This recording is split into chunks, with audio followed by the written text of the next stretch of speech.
हळदीत गेलो होतो भाई, नाचता नाचता लागलो भाऊ, दुसरा धक्का तर मारला ना मी पण त्याले. हा बहीण मा आपण बी काही मानत नाही तर भाई. चालू हळदीत आला ना रे बा, गोळीला त्यांना करून टाकले तमाशे. काय विषय सगळं सांगतो, तोपर्यंत घ्या फॉलो करून. का म्हणता मोठे जय शिवराय. फायनली होती ना रे बा आपल्या भावाची हळदी. हळदीचं डेकोरेशन तर एवढं जबरदस्त सुरू होतं ना राव, तुम्हाला काय सांगा. डीजे गिजे लावून घेतले ना, फट्ट दिशा कोणी पाहिजे ना रे बा नाचाले. तर ड्रायर मारून केस दिले ना उभे करून, आणि दोनो भाई दोनो तबाई कसे दिसून राहिले ना.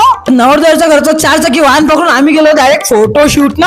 कारण की फोटोशूट इथे इम्पॉर्टंट. फोटो तुम्हाला माहिती की आमची वहिनी आहे भाऊ डायरेक्ट कलेक्टर. भावाचा फोटोशूट संपला, आम्ही गेलो भाऊ डायरेक्ट घरी गेला तर भाऊ पहिले तर हळदीचा कार्यक्रम सुरू झाला. हळदी चालू आहे की इथं होळी चालू आहे, काही समजच नाही राव. त्याला भराच्या चक्करमध्ये त्यांना आम्हालाच भरून टाकलं. हो मग एंट्री झाली ना आपल्या गोळीलाची, त्यांना तर इथं पुढे तमाशे करून टाकले ना. विशेष गंभीर करून टाकला ना त्यांना. पुरी पब्लिक मध्ये नाचून आलं म्हटलं तो जे सुरू झालं तुमचा भाऊ मस्त नाचून आलता कम्फर्टेबल मध्ये, तर यांना मारून दिला भाऊ धक्का. मी नवी दिले. हा वहीन मा आपण बी काही मानत नाही. थोड्या वेळा सुरू झालं भाऊ जेवणाच्या वेळेस हे दोघं मस्त चोरपून राहिले. म्हटलं तुमचा भाऊ राहिला तर घेतलं ना एकदम मस्त जेवण करू. भेटून आले बा आता नेक्स्ट ब्लॉग मध्ये. साठी टाटा बाय नाच करती का.